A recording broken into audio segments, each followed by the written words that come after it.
Donc le message d'aujourd'hui sera tiré du psaume 29 au verset 11. Je lis déjà le verset. Que l'Éternel donne la force à son peuple, l'Éternel bénit son peuple et le rend heureux. Non seulement son peuple, mais on pourrait l'étendre à tout. Le projet de Dieu était pour toute l'humanité. Mais nous savons qu'il y a le peuple de Dieu, ceux qui lui appartiennent et ceux qui ne lui appartiennent pas. Mais il y avait un projet de Dieu qui était pour toute l'humanité. Et donc ce que je voudrais partager avec vous aujourd'hui, c'est que alors que nous voyons pour nous-mêmes et pour nos concitoyens, les gens autour de nous, tout le monde mène une course vers le bonheur, on cherche le bonheur, le bien-être, le soi, le moi et de tout ce que je peux encore vouloir et avoir. Et donc, non pas pour maintenant amener tous nos messages et notre réflexion pour faire plaisir aux gens, pour leur être agréable, pour annoncer un évangile qui puisse vraiment flatter les gens en disant « Regardez, venez à l'évangile, vous allez voir comme c'est bien ». Mais pour amener simplement la vérité, la réflexion que le bonheur vient du céleste. Tout ce qui peut être bon dans notre vie vient de Dieu. C'est tellement simple, mais plus on y réfléchit, tout ce qui est bon dans notre vie vient de Dieu. Ça ne peut pas venir d'ailleurs, d'où sinon? Et d'un autre côté aussi, par conséquence, tout ce qui n'est pas bon dans notre vie ne vient pas de Dieu, à une autre source. Alors on peut faisons passer l'idée que le bonheur vient du céleste. Et ce qui est diabolique, il n'apporte que déception, frustration, désillusion. Et le titre pour aujourd'hui, c'est « Le bonheur, c'est une idée divine ».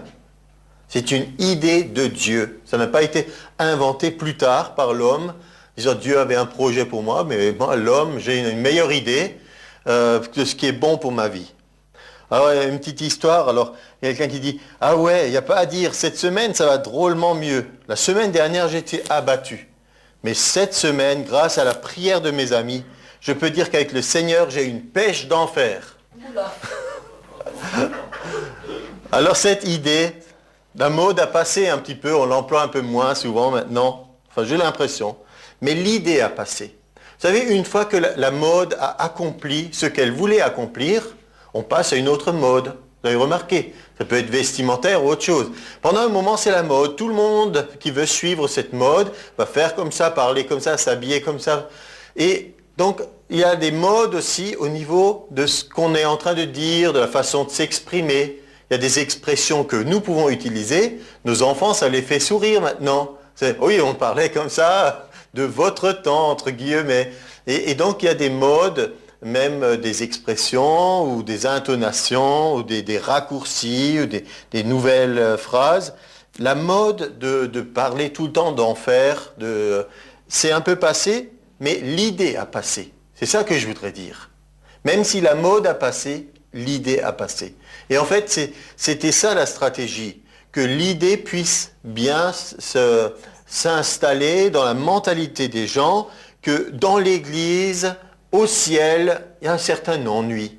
C'est un peu terne, un peu morne, on s'endort un peu. C'est barbant, si vous préférez. Mais en enfer, alors là, vraiment, il se passe quelque chose. Qu'est-ce qu'on s'amuse? Ça, c'était l'idée qu'il fallait faire passer. Et donc, cette idée, beaucoup, même s'ils ne le réalisent pas de quoi ils parlent, pour eux, au fond d'eux, c'est ce qu'ils ont retenu. C'est que quand on passe une soirée d'enfer, qu'on est sorti en boîte, etc., là, on s'est éclaté, c'est génial, c'est super. Mais quand on parle de quelque chose qui pourrait maintenant nous amener à rencontrer Dieu, le découvrir, apprendre de lui et vivre des choses avec lui, alors là, c'est un peu terne, un peu frustrant, on s'amuse moins. Donc, pour nous, c'est important qu'on puisse combattre cette idée et rétablir ce que le Seigneur avait dès le début prévu. Alors pour combattre cette idée, comment on peut faire? D'abord, peut-être il faut changer la réalité. Et on peut le dire aussi. Changer la réalité, c'est que si les gens ont eu l'impression des fois que l'Église, on s'ennuie, mais qu'à l'extérieur, on s'amuse, peut-être que c'était aussi une réalité. Que l'Église n'était pas toujours le lieu de joie que ça devait être. Puisque la source de la joie, au départ, elle vient de Dieu. Là aussi, c'est une idée de Dieu. Si vous vous rappelez, le fruit de l'esprit, c'est l'amour, la joie en deuxième position. Hein, c'est bon ça pour une liste. En deuxième position, la joie, c'est une idée de Dieu, c'est quelque chose qui vient de Dieu. On parle d'ailleurs dans les expressions, on dit une fausse joie, ça veut dire sur le moment on a un enthousiasme qui tout de suite disparaît. Bien que le terme enthousiasme, on en a déjà parlé aussi. Donc, changer la réalité pour apprendre aux chrétiens à vivre une réalité dans leur relation avec Dieu qui soit une vie enthousiasmante, qui soit une vie pleine, qui soit une vie où vraiment on peut dire avec Dieu, on a une vie d'aventure de la foi. Alors on peut changer la réalité, mais nous savons aussi que si on dit sans cesse les choses, on les verra s'accomplir. Si on dit toujours, par exemple, vous parlez de votre église, ou de l'église en général, vous dites, oui, il ne se passe rien, c'est toujours la même chose, c'est comme ça, les gens sont comme ça, etc. Si vous dites ça à longueur d'année, ce que vous faites, c'est ce que le Seigneur Jésus disait dans Matthieu 18, vous êtes en train de lier sur la terre. Vous empêchez que quoi que ce soit change. Vous êtes en train de tout le temps dire, former par votre parole, l'Église de demain. Donc il est important que si vous avez une idée de ce que l'Église pourrait être, par exemple la Bible nous donne des idées, une Église glorieuse, sans tache ni ride. Une Église qui soit le ciel sur la terre. Une Église, on peut dire vraiment là, on voit la présence de Dieu. On ressent sa paix, on ressent sa joie, on ressent l'amour qui passe entre les gens. Donc si c'est ça l'idée que vous avez de l'Église, alors c'est ce que vous devez faire, prier, penser et voir pour que nous puissions y arriver. Alors ici, il nous est dit que dans le psaume 29, l'Éternel donne la force à son peuple, l'Éternel bénit son peuple et le rend heureux. La joie de l'Éternel sera votre force. Si vous voulez voir des gens, le peuple de Dieu qui soit fort, il y a aussi quelque chose à voir avec la relation que nous avons avec Dieu et la façon dont nous pouvons recevoir la joie de l'Éternel. Il faut relever le défi pour qu'on puisse dire l'Église, c'est un endroit où il y a le ciel sur la terre. Alors, premièrement, de pouvoir placer cette vérité que Dieu veut ton bonheur.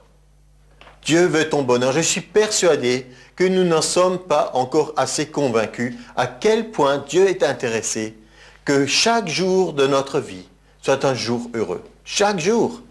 Il n'y a pas des jours comme des fois les gens disent « Bonjour, ça va? Oui, comme un lundi. » Parce qu'on imagine le lundi, c'est un mauvais jour. Dimanche, c'est un jour de repos, par exemple, jour de famille, jour de ce que vous voulez. Mais le lundi, il faut reprendre le travail. Forcément, c'est un jour négatif. Donc, il n'y a pas sur le calendrier de Dieu des bons jours et des mauvais jours.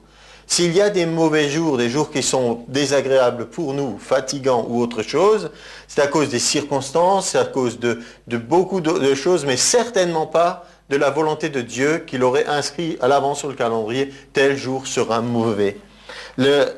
La volonté de Dieu est pour nous la priorité, de découvrir qu'est-ce qu'il voulait au départ.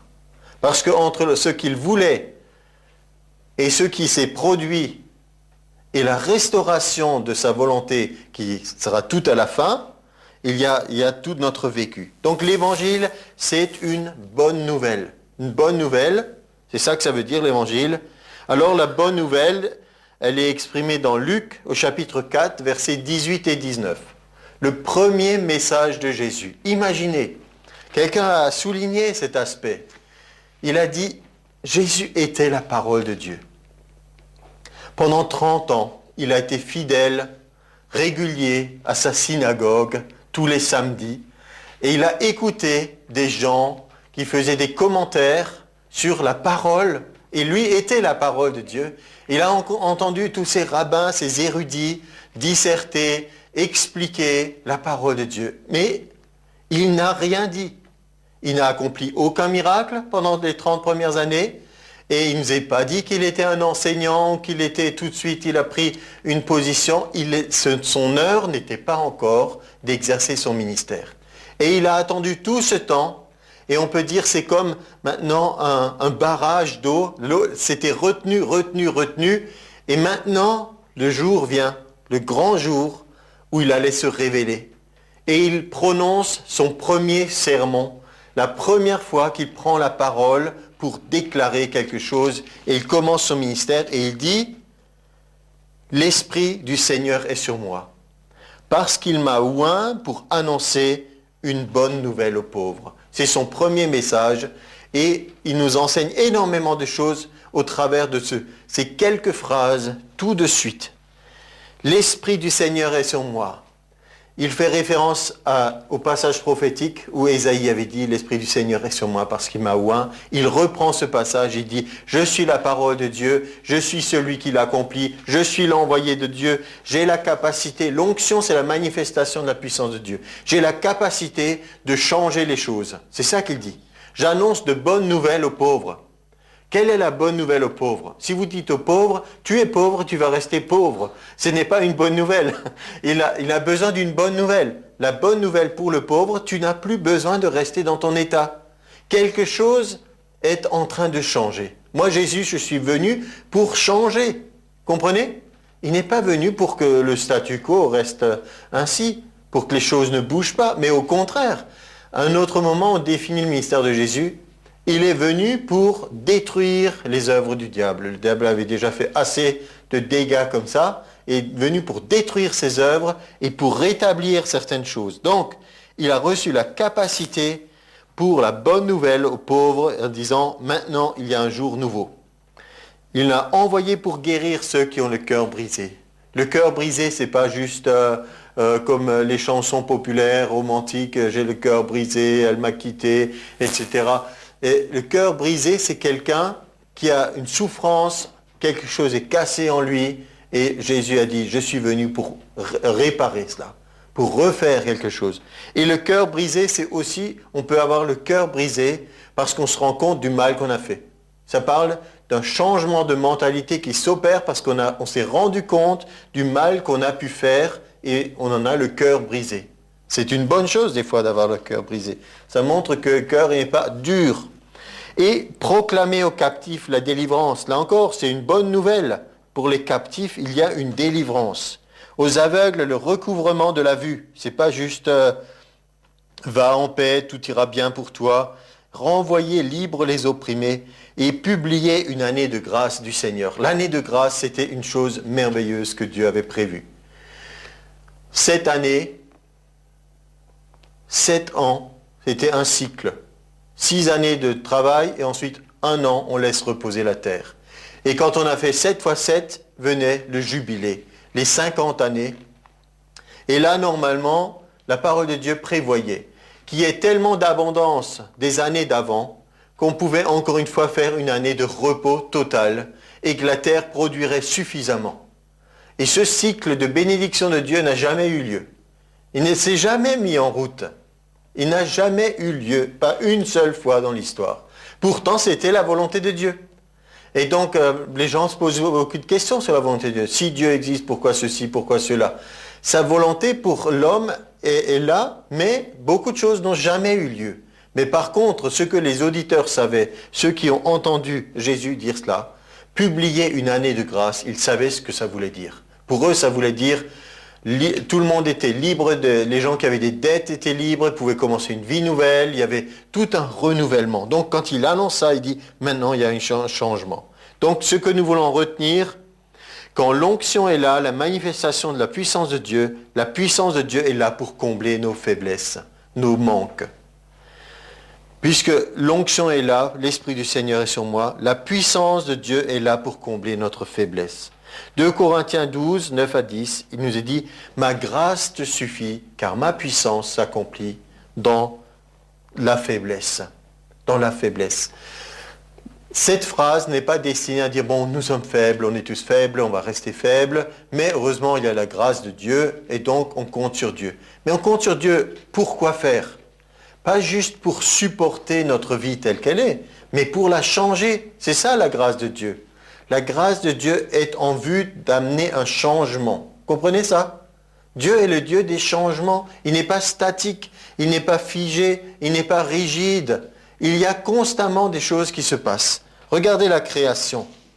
Dans toutes les fleurs, de toutes les plantes, dans tous les oiseaux, dans tous les animaux, il y a une telle diversité, ça nous montre quelque chose de la perfection invisible de Dieu, qui est infiniment en train de faire des choses nouvelles sans cesse et avec une capacité de création. Donc dans ma vie aussi, quand j'ai une faiblesse, quand j'ai une difficulté, la grâce de Dieu, elle est suffisante. Ça veut dire la faveur de Dieu me permet d'accomplir des choses qui vont me sortir de cette situation. L'apôtre Paul dit, « Je me glorifierai donc bien plus volontiers de mes faiblesses, afin que la puissance de Christ repose sur moi.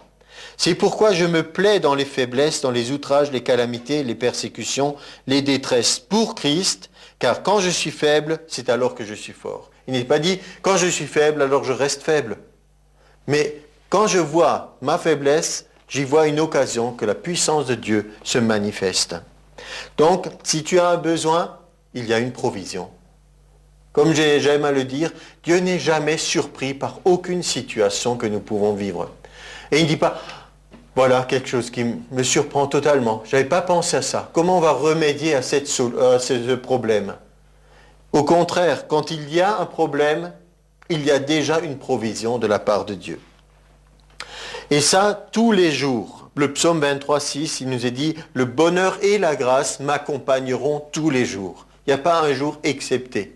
Le bonheur et la grâce, la faveur de Dieu, sont mes compagnons pour tous les jours.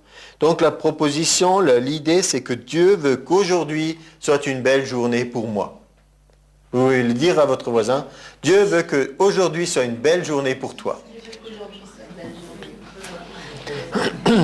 Rappelez-vous 3 Jean 2, bien-aimé, je souhaite que tu prospères à tous égards et sois en bonne santé, comme prospère l'état de ton âme, n'est pas seulement un vœu de la Bible qu'on peut associer au Nouvel An, on s'écrit une carte, bonne année et bonne santé, mais que c'est un désir continuel.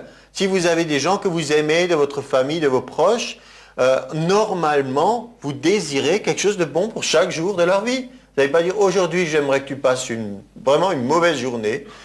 Non, parce que ce serait idiot. Alors, des fois, je me rends compte qu'on ne réfléchit pas assez à ce qui se passe dans notre tête et on n'est pas assez conscient de cette volonté. Si vous ne parlez pas à Dieu aujourd'hui, si vous ne priez pas, si vous ne pensez pas à lui, mais imaginez que de son côté, vous aurez eu toute son attention pendant 24 heures. Imaginez, toute son attention. Parce que je sais que c'est difficile pour nous. Nous, on pense que s'il a 1 minute pour nous, c'est bien gentil de sa part. Il doit y avoir tellement de choses à faire. Mais le miracle, c'est qu'il peut s'occuper de milliards de personnes en même temps. Mais donc, vous avez toute son attention toute cette journée. Mais en même temps, pour établir le contact, il faut que vous puissiez aussi penser à lui parler, lui permettre d'agir. Mais donc, pensons que 3 Jean 2, je souhaite, je désire, je veux, exprime pour nous aussi le désir de Dieu. Et on peut le dire aux gens autour de nous. Dieu n'est pas fâché avec toi. Il ne t'en veut pas. Vous savez que la colère de Dieu a été mise sur Jésus. Pour lui, la question est réglée. Une fois pour toutes, l'apôtre Paul disait dans 2 Corinthiens qu'en réalité, nous faisons les fonctions d'ambassadeurs de Dieu pour Christ. Et nous disons, vous êtes réconciliés avec Dieu. Le message des ambassadeurs, c'est pas Dieu est fâché avec vous, il va vous déclarer la guerre. Le message des ambassadeurs, c'est de dire, vous êtes en paix avec le royaume de Dieu parce que quelqu'un a payé pour vous. Donc la proposition, c'est que Dieu veut aujourd'hui une belle journée pour moi. Et le psaume 36, vous êtes encore dans les psaumes, vous n'êtes pas loin pour tourner. Le psaume 36, il est dit au verset 27, qu'ils aient de l'allégresse et de la joie ceux qui prennent plaisir à mon innocence et que sans cesse ils disent, voilà ce qu'il faut dire sans cesse. Exalté soit l'Éternel qui veut la paix de son serviteur. Et ma langue célébrera ta justice, elle dira tous les jours ta louange. Exalté soit l'Éternel qui veut la paix de son serviteur. Une autre version dit exalté soit l'Éternel qui veut la prospérité de son serviteur. 3 Jean 2 dit je veux que tu prospères à tous égards. Parce que paix et prospérité vont de pair. Et dans l'hébreu c'est shalom. C'est shalom. Jésus est le prince de la paix, le prince du shalom. Il apporte aux hommes le shalom, ça veut dire l'état d'être de nouveau restauré tout entier. Prospérer, ça veut dire aller toujours mieux pour avoir les besoins qui soient pourvus. Ainsi, il peut y avoir des gens qui sont riches de comptes en banque et qui sont pauvres pour beaucoup d'autres choses. On peut donc dire que ça, ce ne sont pas des gens qui sont en train de prospérer. Il n'y a qu'une petite partie de leur vie qui prospère. Et nous sommes plus que ça. Alors, voyons un peu plus loin. Nous avons entendu dans les évangiles que Dieu veut donner de bonnes choses à ceux qui les demandent. Alors là, pas seulement penser chose. Quand on pense une chose, nous, on pense souvent objet, un objet. Quand je dis c'est une chose, on pense à un objet. Mais les choses, c'est beaucoup plus global que simplement penser des objets ou des choses matérielles qu'on peut visualiser, qu'on peut toucher. Vous avez des choses en vous. Vous avez des besoins dans votre âme. Et Philippiens 4, au verset 8, nous dit « Aux frères, au reste frères, que tout ce qui, voilà les choses qui doivent être en vous. Tout ce qui est vrai, tout ce qui est honorable, tout ce qui est juste, tout ce qui est pur, tout ce qui est aimable, tout ce qui mérite l'approbation, ce qui est vertueux et digne de louange, que ce soit ces choses qui sont en vous. » Et ici, il est dit que ce soit l'objet de vos pensées. Quand c'est l'objet de vos pensées, vous êtes en fait en train de construire dans votre tête, dans votre mental, une image de vous, de votre monde, et de à quoi il va ressembler. Quelles sont ces choses que vous allez recevoir de Dieu? Demandez-lui ces choses. Demandez-lui, non pas de « Seigneur, aide-moi à lutter contre la mauvaise pensée ». Non, la façon la plus simple de chasser les ténèbres, c'est d'allumer la lumière. On n'essaye pas dans une pièce sombre de sortir les ténèbres pour pouvoir y mettre de la lumière. C'est quand la lumière vient, les ténèbres s'en vont. C'est comme ça que ça se passe. C'est pas compliqué pour nous. Nous, on a l'électricité, on a des ampoules, on peut allumer. Et dans le spirituel, c'est les mêmes choses qui se passent. Les gens sont tellement focalisés sur les choses négatives, sur ce qui ne va pas, et pour les chrétiens qui veulent être spirituels, sur la façon dont ils devraient penser, agir, etc. Et donc, on est tellement focalisé sur ce qu'on ne devrait pas faire qu'on ne laisse pas rentrer en nous ce qui est vrai, ce qui est honorable, juste, pur, aimable, ce qui mérite l'approbation. C'est ces choses qui doivent demeurer en nous. Laissez-vous remplir de ces pensées. Comment faire? En réfléchissant, en méditant. Les gens ont des modèles des fois. Les jeunes peuvent avoir des modèles dans la chanson, le cinéma, le sport et d'autres choses. Nous devrions aussi avoir nos modèles. Nous avons ici assez de modèles pour pouvoir piocher. J'aimerais être comme lui, comme elle, etc. Et bien sûr, le modèle par excellence, c'est Jésus dans son comportement, dans son attitude, dans sa façon. Donc, créez-vous votre image de qui vous allez être, le nouveau vous en Christ. De bonnes choses. Donc les propositions que je vous fais, testez ce qui vous préoccupe, ce que vous désirez et approchez-vous de lui en disant « j'aimerais aussi ». Vous voyez quelqu'un qui a un trait de caractère que vous n'avez pas, par exemple. Ça ne veut pas dire que vous devez absolument lui ressembler, mais vous pouvez dire « j'aimerais avoir la patience de un tel ». J'aimerais avoir la joie de vivre de tel autre. J'aimerais pouvoir connaître la paix que telle autre personne connaît. Vous voyez, comme ça vous êtes en train de recréer votre personne et de laisser Dieu peu à peu corriger ce qui doit être corrigé. C'est dans ce cadre aussi que je voudrais citer Hébreux 4, 16. « Approchons-nous donc avec assurance du trône de la grâce, afin d'obtenir miséricorde, de trouver grâce pour être secourus dans nos besoins. » Pas seulement besoin quand je suis dans la détresse. Seigneur, je viens au trône de la grâce parce que quelqu'un est malade ou parce que j'ai plus d'argent pour payer la facture ou parce que j'ai un grave problème de relation ou parce... Vous comprenez? On attend trop pour être dans une détresse et ensuite notre foi est faible et on ne s'approche pas avec assurance. Alors que si on anticipe et on vient à Dieu tout le temps, en fait, il faut tout le temps le, entre guillemets, déranger pour lui permettre d'agir de plus en plus. Et alors on vit avec Dieu pour les petites choses. Comme dernièrement, on s'est encore exhorté en famille. On a dit, oui, des fois quand on veut faire des courses, de penser à prier pour trouver une place de stationnement, de parking, ou ne pas être obligé de faire 36 magasins pour trouver l'objet qu'on veut acheter ou des tas de possibilités sont là devant nous. Donc, pas seulement attendre une situation de détresse. 1 Timothée 6,8 nous dit, si nous avons la nourriture et le vêtement, cela nous suffira. D'accord? Alors, j'ai l'impression que ce verset a figé tout un pan de la chrétienté dans des espèces de religiosité et de...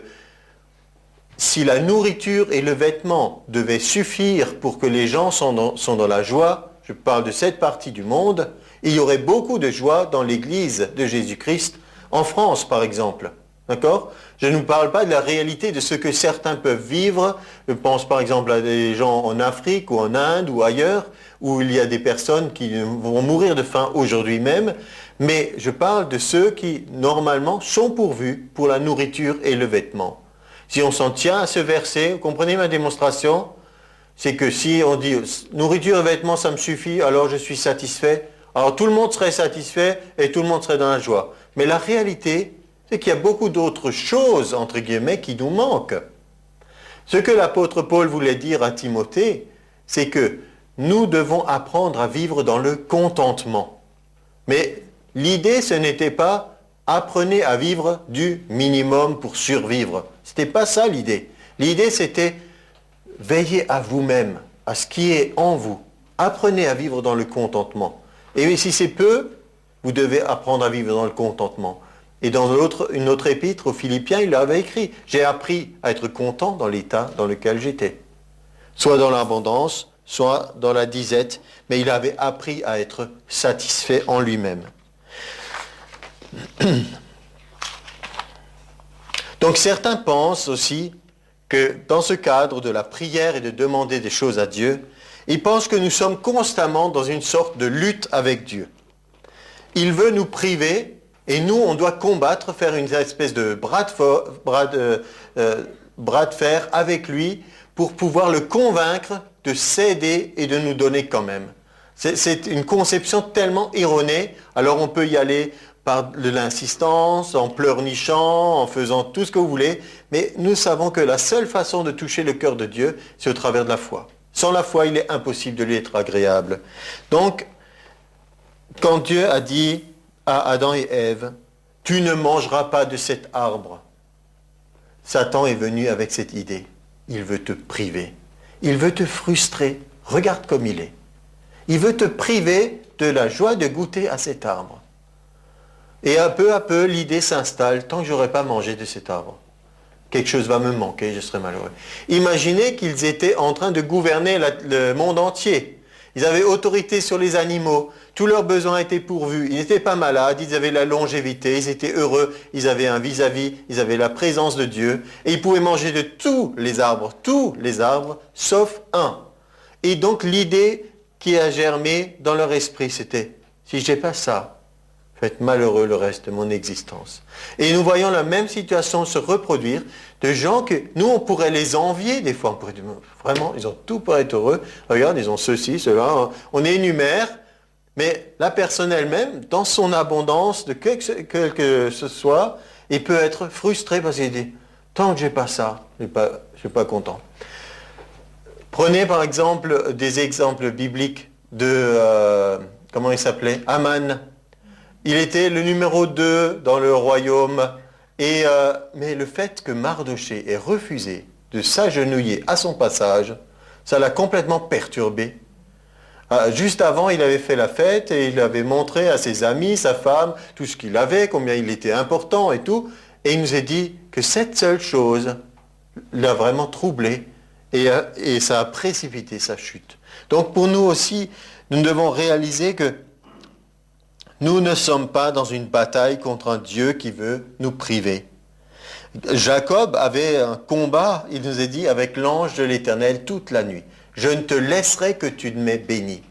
Il y avait quelque chose de Jacob qui devait céder pour qu'il puisse laisser le nouveau moi en Christ.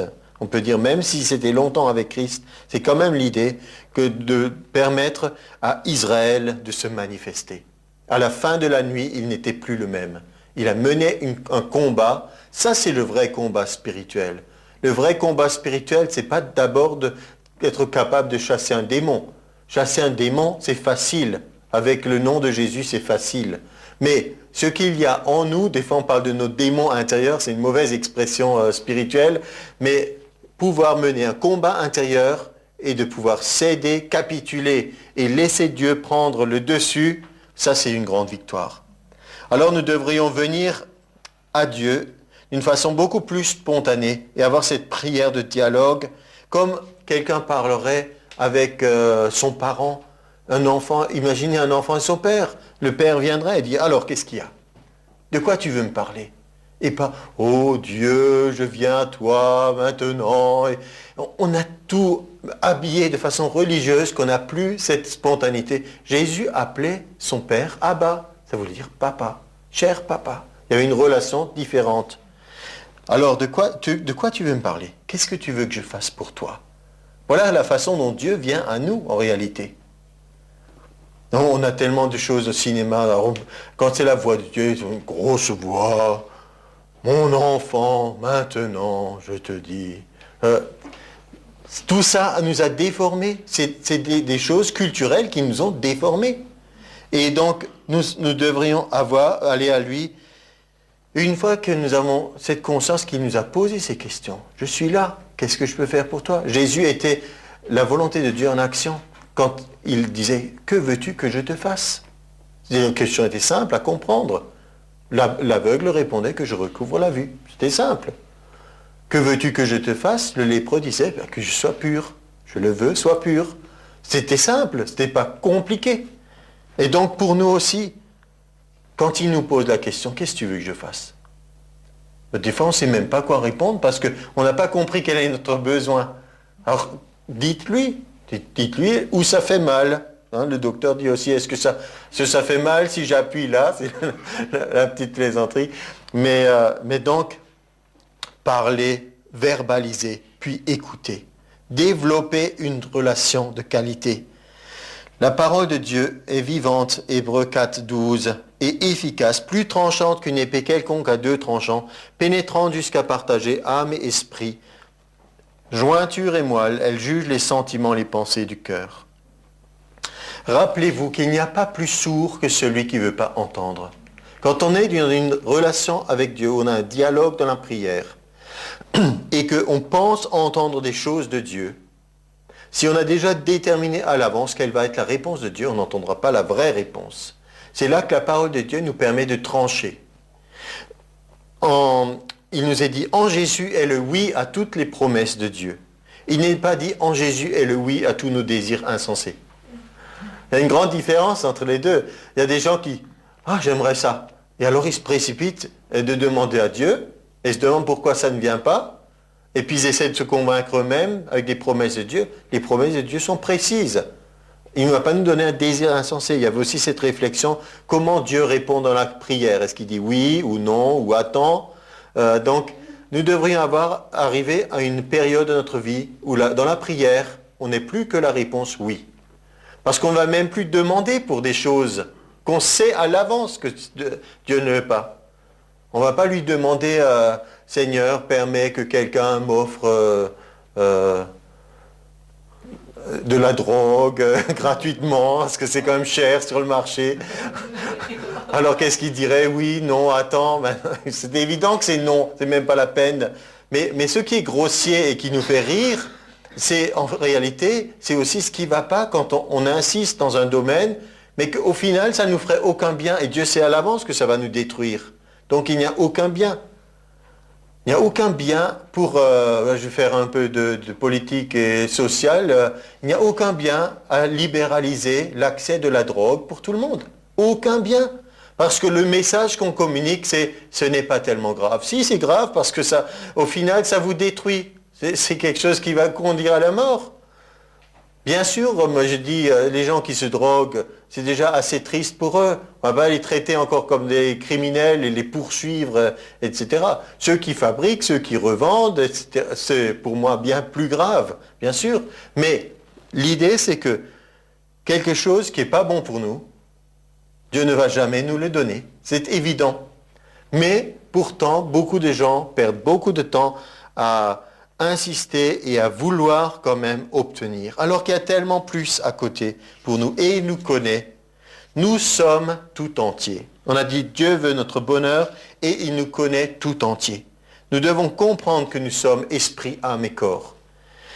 1 Thessaloniciens 5, 23 nous dit, je vais le lire, comme ça m'évitera de faire un effort de mémorisation maintenant, et qu'on va le lire exactement, précisément, que le Dieu de paix, tiens, encore la paix, c'est pas juste pour meubler, c'est pas... il a écrit son épître et s'est dit, bon, si j'ai écrit juste Dieu, ça fera pas bien dans le texte, je vais rajouter le Dieu de paix, c'est un bon attribut. Non, c'est plus que ça, c'est une communication de la part du Saint-Esprit, que le Dieu de paix, paix, shalom, tout entier, vous sanctifie lui-même tout entier. Et que, comme si ça ne suffisait pas, encore une fois, et que tout votre être, l'esprit, âme et le corps, parce qu'il fallait préciser, soit conservé irréprochable lors de l'avènement de notre Seigneur Jésus-Christ. Celui qui vous a appelé est fidèle, c'est lui qui le fera. Alors, toujours ce problème de certains qui pensent qu'il faut travailler à la sanctification, d'autres c'est Dieu qui fait tout. C'est au milieu qu'est la vérité. Nous avons notre part, Dieu a sa part. C'est pas la peine de vouloir faire la sienne, on n'arrivera jamais. Mais si on ne fait rien de nous-mêmes, rien ne se produira. Donc c'est important, ça semble évident, mais répétons-le, tu n'es pas seulement un esprit. Je ne veux pas dire nous, on est des esprits, on est des êtres spirituels, mais tous les jours, nous vivons dans un corps. Tous les jours, nous avons notre âme avec nos émotions, nos sentiments qui peuvent être négatifs ou positifs et qui nous perturbent. Donc, soyez conscients de ça. Tu n'es pas seulement une âme non plus. Ou c'est le plus important, c'est comment je me sens ce matin. Est-ce que je suis de bonne humeur ou pas? Et tu ne dois pas ni mépriser ton corps, ni l'idolâtrer. Parce qu'on est maintenant, une fois de plus, on peut basculer dans les deux extrêmes. La religion, spécialement la doctrine catholique, a méprisé le corps pendant des siècles et continue de le faire. Péché originel, c'était au niveau de la procréation. Tout a été déformé et ça a été transporté comme ça encore pendant des siècles. Et maintenant, nous arrivons dans un siècle où il y a de nouveau des choses. C'est pas nouveau, mais c'est de nouveau des choses qui apparaissent où on met le corps en avant. Mais c'était déjà chez les Grecs, sauf que les Grecs, ils n'avaient pas la vidéo, ils n'avaient pas l'image. Alors qu'est-ce qu'ils faisaient? Ils avaient des statues. Partout, il y avait des statues de gens qui étaient représentés dans leur nudité. Les athlètes sur le stade, ils n'avaient pas des shorts, ils n'avaient pas des costumes. Ils étaient tout nus parce qu'on idolâtrait le corps. Le corps humain était quelque chose de magnifique et donc on le mettait en avant. La réalité, c'est que Dieu nous a créés tout entier, esprit, âme et corps, et qu'il a créé de bonnes choses aux trois niveaux. Mais que tout déséquilibre amène quelque chose qui perturbe l'harmonie divine. Et donc le mépris du corps n'est pas bon, l'idolâtrie du corps n'est pas bonne non plus. Il faut avoir la juste perspective de Dieu. Donc le champ de bataille, ça sera toujours dans nos pensées, si on est bien dans sa tête. Les Romains disaient « un esprit saint dans un corps saint ». C'était leur slogan. Et saint, santé. C'était pas dans le sainteté, c'était en bonne santé. Mais pour nous, c'est un esprit saint dans un corps saint, ça peut être une autre signification. Parce que nous pouvons recevoir le Saint-Esprit qui met notre esprit à part et notre corps peut être mis à part pour Dieu aussi. Donc c'est l'heure de la décision, c'est chaque matin, chaque jour, des occasions de décision nous sont données. Et maintenant j'aimerais terminer encore en vous donnant 10 commandements pour être heureux. Donc 10 petites réflexions. Et vous vous rendez compte que quand Dieu avait dit « tu ne mangeras pas de l'arbre du jardin », beaucoup de commandements nous paraissent négatifs. Donc tu ne feras pas ci, tu ne feras pas ça. Mais là on a des commandements pour être heureux. Quelqu'un a dit, le bonheur, c'est une disposition de l'esprit. Bon, on se rend compte que c'est un peu faible comme déclaration, parce que c'est pas seulement dans notre tête que ça peut se passer. La personne qui a dit ça ne pensait pas esprit dans le sens que nous l'entendons, pensant intellectuel. Donc, voilà quelques petits trucs que j'espère qu'ils vont vous aider pour aujourd'hui, pour mettre le cœur en fête et vous donner le sourire aux lèvres. Premièrement, on commence toujours par là, pour trouver le chemin du bonheur. Faites la paix avec vous-même. Vous êtes réconcilié avec vous-même aujourd'hui? Peut-être vous étiez fâché avec vous. Donc, Vous savez comment ça peut commencer d'être fâché avec soi? Le premier regard dans le miroir, vous pouvez déjà avoir un conflit. Vous n'aimez pas l'image qui est là devant vous. Et donc, peut-être hier, vous aimiez votre image. Ce matin, vous êtes décoiffé, mal rasé, ou je ne sais pas, pour les dames, s'il y a d'autres choses qui ne vont pas. C'est pour ça que les produits de beauté ont encore de beaux jours devant eux, une grande consommation. Mais donc, l'essentiel, c'est la considération bienveillante. Il faut être bienveillant avec soi-même, que nous nous accorderons aux premières secondes du matin, disait quelqu'un. Car trop souvent, le regard que nous jetons sur nous-mêmes nous condamne. Est-ce que vous êtes bienveillant avec vous-même ou est-ce que vous êtes dur avec vous-même? Beaucoup de gens sont durs avec soi-même. Alors, je pense que vous serez assez d'accord avec ça. Au lieu de nous focaliser sur nos défauts, nos manques, nos faiblesses, admirons aussi nos qualités et nos richesses. C'est pas pour se flatter, c'est simplement pour reconnaître que Dieu, il a quand même fait des bonnes choses en nous aussi. Alors c'est idéal pour doper sa confiance en soi et progresser vraiment. Et Jésus avait dit que si on veut bien aimer les autres, il faut s'aimer soi-même. C'est indispensable. Si vous vous sentez mal dans votre peau, vous ne serez incapable de communiquer de bons sentiments. Les gens vont ressentir ça. Semez, donc deuxièmement, c'était le premier commandement, faites la paix avec vous-même. Deuxièmement, semez le bonheur autour de vous. Égoïsme et bonheur font rarement bon ménage. Mettez votre énergie au profit des autres. Votre famille, amis, mais aussi ceux qui sont bien moins lotis et ont besoin de soutien. Votre vieille voisine, les enfants malades et sans-abri. Donc une proposition, c'est dans Actes 20, 35, « Je vous ai montré de toute manière, disait Paul, que c'est en travaillant ainsi qu'il faut soutenir les faibles et se rappeler des paroles du Seigneur qui a dit lui-même qu'il y a plus de bonheur à donner qu'à recevoir. » Numéro 3, acceptez vos humeurs. Ce matin, vous vous êtes levé du pied gauche, comme on dit, acceptez ces variations de votre morale comme un phénomène naturel au lieu de vous en préoccuper et de culpabiliser. Il y a des choses, ça va passer tout simplement. Et il se passe des choses aussi en nous, des fois hormonales ou que sais-je encore. Ça, certaines choses vont passer tout seul. Mais si vous les entretenez, les nourrissez, j'étais de mauvaise humeur, oh là là.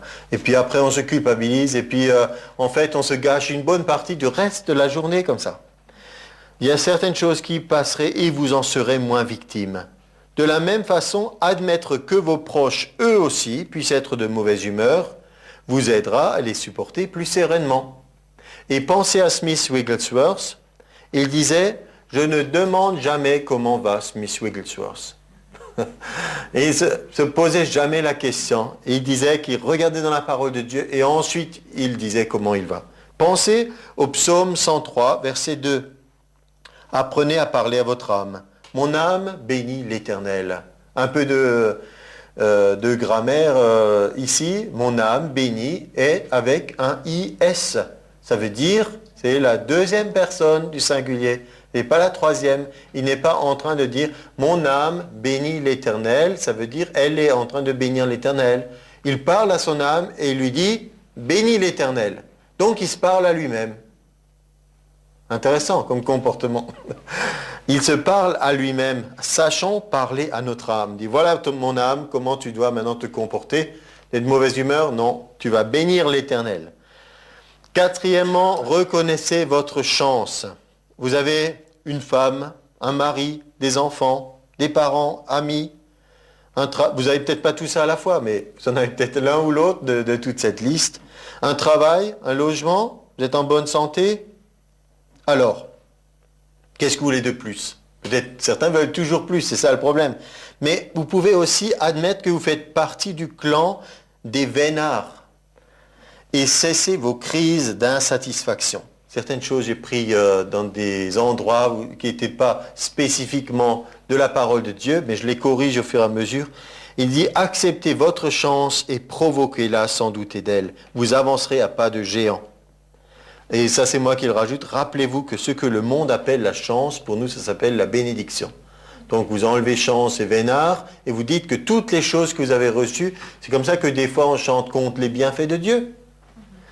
Et donc on y est dans le psaume 103, on n'est pas encore sorti du psaume 103, verset 2. Mon âme, bénis l'Éternel, n'oublie aucun de ses bienfaits. Entretiens-toi des bienfaits de Dieu. Numéro 5, évitez le catastrophisme. Alors, les nouvelles font grise mine. Après un bilan honnête, faites la part des choses. Sont-elles si terribles que ça? Le monde s'écroule-t-il vraiment? Vous constaterez sans doute que non. Je ne veux pas dire que les choses sont simples, et je ne dis pas à la légère.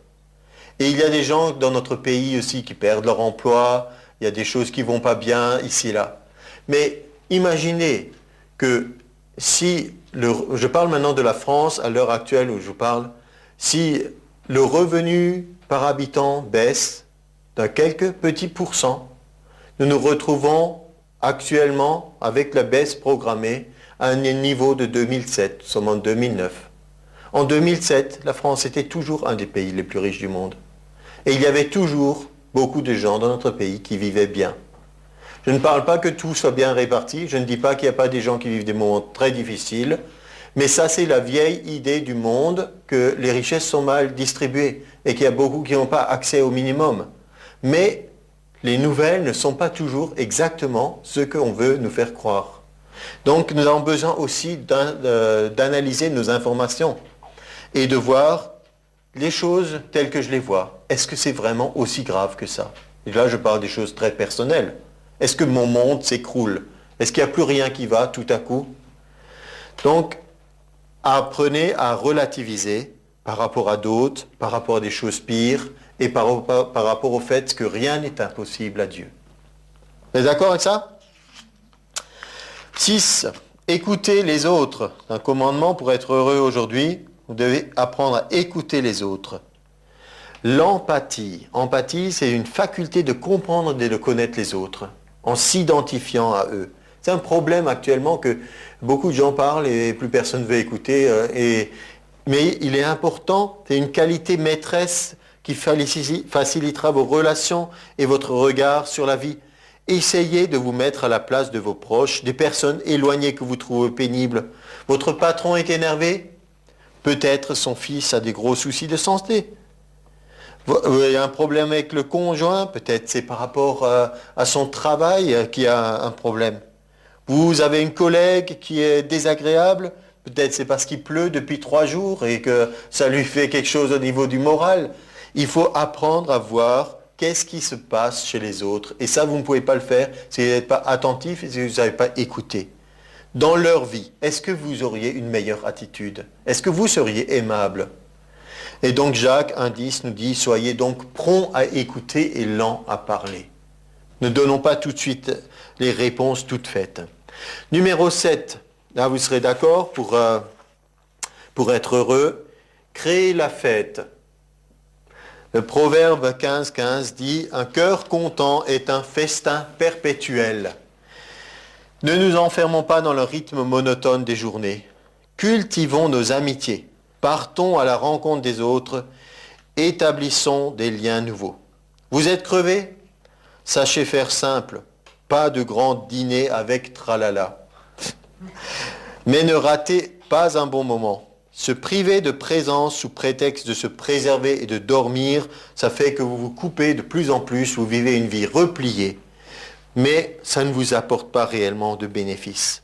Votre vie ne doit pas être tout le temps extérieure, mais on est fait pour vivre les uns avec les autres.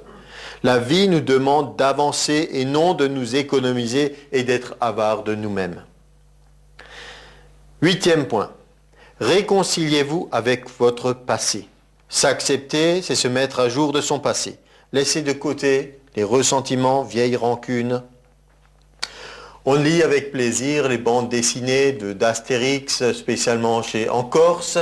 Et alors, on se rappelle de la dispute des clans corses qui a commencé avec l'arrière-grand-mère et l'histoire de l'âne qu'il n'avait pas payé, etc.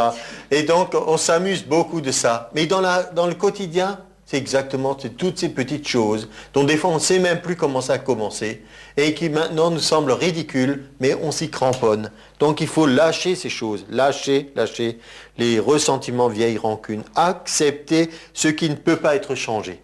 Le passé est derrière nous, Demain, on ne sait pas ce qui sera, on a aujourd'hui à vivre. Digérer les histoires familiales, les séparations, les deuils. C'est aussi se réconcilier, c'est aussi régler des situations inachevées. Il y a peut-être des disputes, il y a peut-être des tensions. Il y a une démarche adulte qui est nécessaire pour repartir du bon pied vers le bonheur, éviter les regrets inutiles et douloureux.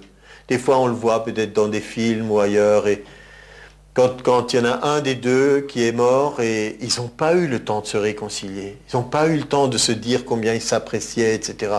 Après, on vit avec des regrets. Ou des fois, il y a des gens qui trouvent très important d'avoir encore pu faire une dernière visite à quelqu'un qui allait décéder, de pouvoir encore une fois se parler. Ça peut être brutal, le décès de quelqu'un par accident, on s'y attendait pas, on vous annonce que voilà, il n'est plus. Ce matin, il était encore, maintenant, il n'y est plus. Et donc, il peut y avoir des choses très difficiles, mais quand on peut, réglons des situations qui étaient inachevées.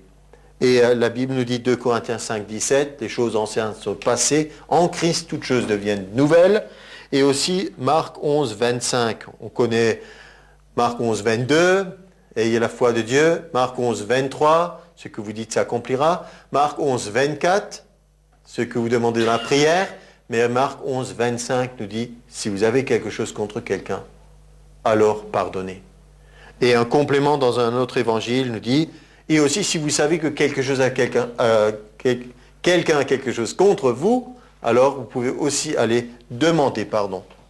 Des fois, il y a une démarche à faire. On y est presque. Numéro 9 s'adresse un peu moins aux chrétiens, normalement. Trouvez un sens à votre vie. Nous avons déjà trouvé un sens en Jésus, c'est vrai. Qui suis-je? Pourquoi suis-je en vie? Si vous avez des réponses à ces questions existentielles, vous êtes sur le chemin de la réalisation de vous-même. Sinon, que diriez-vous de réfléchir un peu à vos valeurs personnelles, travail, amour, famille, ordre, liberté, pour préparer vos objectifs et vous employer à les réaliser? La vie a besoin d'avoir un sens, un but. Nous en avons un en Christ, mais les chrétiens ne sont pas les gens les plus heureux sur terre. C'est les chrétiens qui savent la place que Dieu leur donne dans son royaume et qui ont un sens, qui ont un but, ils veulent réaliser quelque chose réellement. Et le numéro 10, c'est préserver votre liberté. Pour se sentir bien avec les autres, il ne faut pas se laisser enfermer par leurs désirs, mais savoir leur dire non. Exprimez vos sentiments, exprimez les envies, les besoins. Sinon la frustration s'accumule et nuit à l'épanouissement. Ne craignez pas non plus leur jugement. Choisissez seul, tout le monde dit seul, librement ce que vous voulez faire et ne pas faire. Refusez de vous laisser manipuler. Vous ne serez pas heureux si c'est quelqu'un d'autre qui décide de ce que sera votre journée. Même s'il y a des choses agréables qui se passent dans la journée, vous comprenez? Mais vous avez besoin d'être parfaitement participant à la décision. C'est ainsi que quelqu'un peut avoir une très bonne idée de ce que vous pourrez faire aujourd'hui, mais que même si c'est une bonne chose apparemment, ça ne sera peut-être pas vraiment ce que vous aurez désiré au fond de vous-même. Donc c'est important de réaliser que ça c'est quelque chose qui est merveilleux de réaliser avec Dieu, c'est qu'il nous garantit une vraie liberté.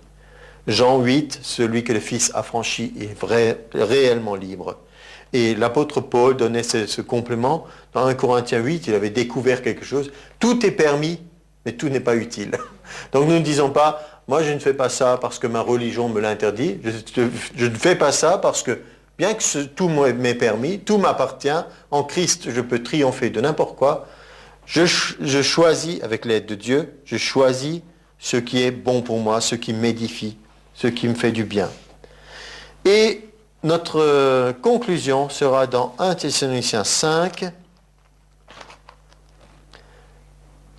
Et pour ceux qui me connaissent un peu, vous savez que je mets toujours l'accent là-dessus. Au verset 18, « Rendez grâce en toutes choses, car c'est à votre égard la volonté de Dieu en Jésus-Christ. » Et je vous lis aussi le 16 et le 17 encore une fois. L'apôtre Paul disait, « Soyez toujours joyeux. » Toujours, ça veut dire aujourd'hui aussi. « Priez sans cesse. » Ça veut dire aujourd'hui, ayez une vie de prière avec Dieu. Et 18, « Rendez grâce en toutes choses, car c'est à votre égard la volonté de Dieu en Jésus-Christ. » Je pense donc que L'action de grâce n'est pas le seul aspect de la volonté, mais aussi soyez toujours joyeux et priez sans cesse en fait partie. Donc faisons cela ensemble. Amen.